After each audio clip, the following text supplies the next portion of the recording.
We are unquestionably in the midst of a high change period in asset management, one that has the potential to radically reshape the industry in the next decade. How are you working to understand disruptive technologies? Well, I agree, Simone. Disruptive technologies in today's environment have the ability to radically reshape asset management and financial services. In fact, financial services is seen as the one industry that's going to be impacted most by the adoption of blockchain. And that's for the three reasons, the three key features of the technology: the transfer of value, the immutability of data, and the ability to create smart contracts on a distributed basis. So what we're doing with our clients is we're working with them to identify the key use cases for their businesses.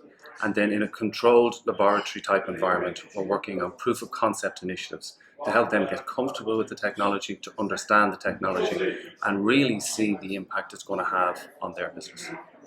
Why is it critical for asset managers to put innovation at the core of their business model? Innovation is key for asset managers in today's environment of disintermediation. Today's clients, today's investors are far more technology savvy, and digital strategy and digital technology is the path they want to go, and it's what asset managers need to make sure they're entirely comfortable with at the core of their strategy. It's to be the buzzword of 2016. Is it really all it's been hyped up to be, or why should asset managers care? There is a lot of hype, there's no doubt, but I do think there's substance behind that hype. And the main reasons for that are the transparency that blockchain brings, the ability to reduce risk by reducing the timelines that blockchain brings, but more so because the technology allows greater trust between parties to a transaction than we ever had before. Going back to what I was saying about disintermediation, fewer intermediaries in the value chain allows for greater trust between buyer and seller. I believe blockchain will be widely used in the next 5 years, but only 7% of companies are preparing for blockchain.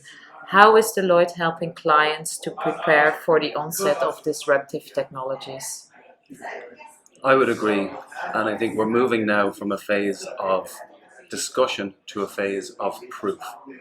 What Deloitte is doing is helping clients understand and get comfortable with the technology in a controlled environment, such as our Grid blockchain lab.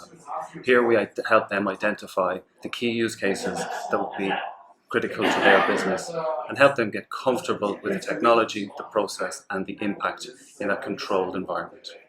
What's next for blockchain in financial services?